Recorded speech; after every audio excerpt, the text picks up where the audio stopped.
Hi, this is Alex from phpacademy.org with a video tutorial for the new Boston.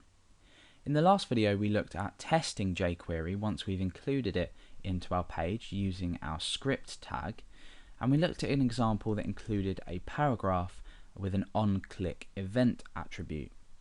Now, the difference between inline and external coding is extremely important. The main difference is that the main goal is to keep our JavaScript as separate from our HTML as possible. So how do we solve something like not using this here, but instead just having a paragraph on its own?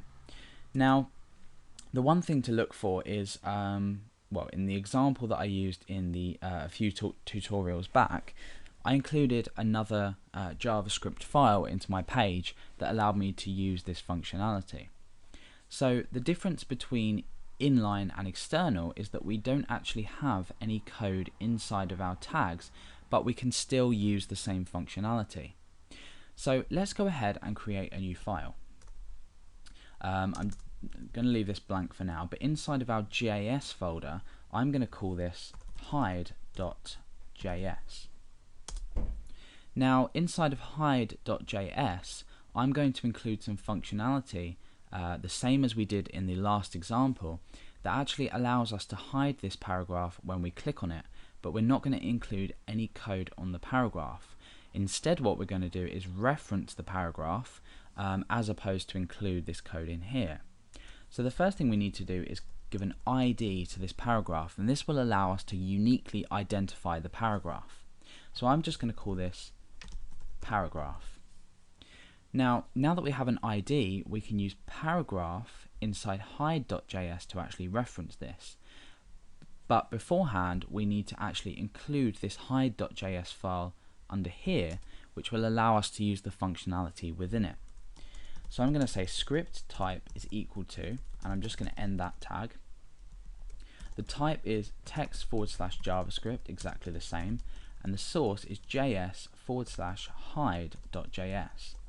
So now we've included this hide.js file, we can start to write the code within it and check for when the user has actually clicked on this paragraph. So let's go ahead to hide.js. What we're going to do is we're going to use the same notation, so a $.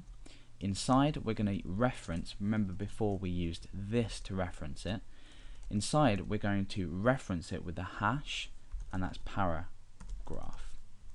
We're then going to say dot click, and in brackets, and then inside of here we need to create a function. Now don't worry too much if you are actually or you're unsure of the syntax or unsure of the method that I'm using. This is just an example to demonstrate the difference between inline and external code.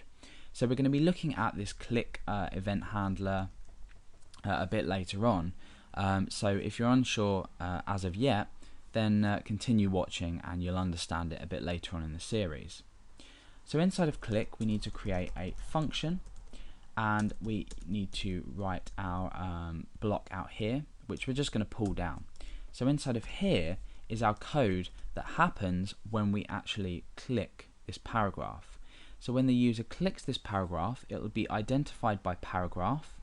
It will be picked up in hide.js here, so when the user clicks, and we carry out this function. And this function will be hash paragraph dot hide.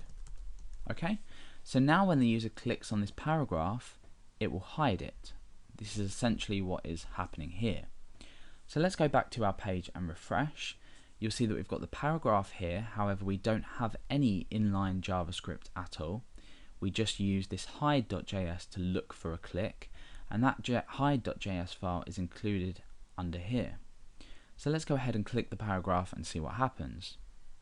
Well, now the paragraph has been hidden, and we know it's been hidden because we included the same functionality in hide.js as we essentially or previously did inside the paragraph tag. So now you can see that using jQuery is extremely easy to stop inline writing of code and instead use an external file that checks for event handlers. Now, as I said, if you don't quite understand the code, that's not a problem.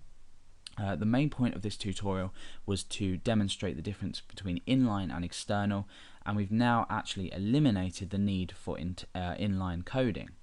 So throughout the tutorial series, we're not going to be using inline coding. Everything's going to be done from external files, and the reason for this is that it's best practice to keep everything external and keep JavaScript away from HTML.